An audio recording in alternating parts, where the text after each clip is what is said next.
Good day again everyone. Ito, maglalagay tayo ng speak on sa ating mid-high. Dati kasi puro ano lang yan, puro figure terminal lang yung pinipindot. Ngayon maglalagay tayo ng speak on para dual yung ating speaker. Para pag dumating ang time na speak on yung available nating wire, hindi tayo mahirapan. Ayan, binutas ko na tapos kukunin lang natin yung wire niya sa loob. Merong wire sa loob yun. Pero bago natin kunin yung wire, tingnan nyo, salpak muna natin yung speak on, tapos maglagay na tayo kagad ng butas. Diba, ayan, magmamark na tayo para pag lagay natin ng tornilyo niya, di na tayo mahirapan pag nahatak na natin yung wire niya sa loob. Bali, positive to positive lang to, tsaka negative to negative. Parang alternate saksakan ng figure para dalawa. Kung sakaling yung available nating wire, speak on, hindi na tayo magtatanggal ng speak on. Eto, yan, lalagay lang natin. Tingnan nyo,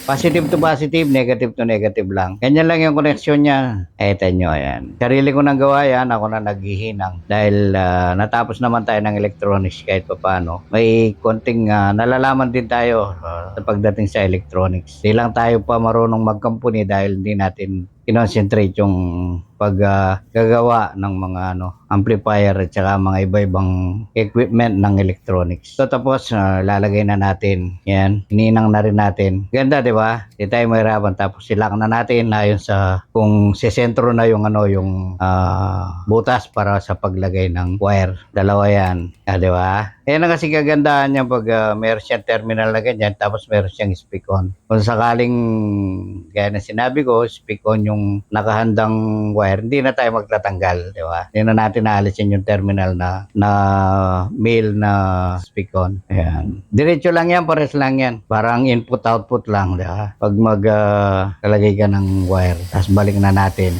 Ayan yung ating gawa. Kung nagustuhan nyo, please, may bago na naman tayong technique na ginawa. Ayan o. Tapos lagay natin, ikot natin, maglalak. Ayan, again po, kung saan man umabot tong video ito, sana makapag-comment kayo. God bless and stay safe.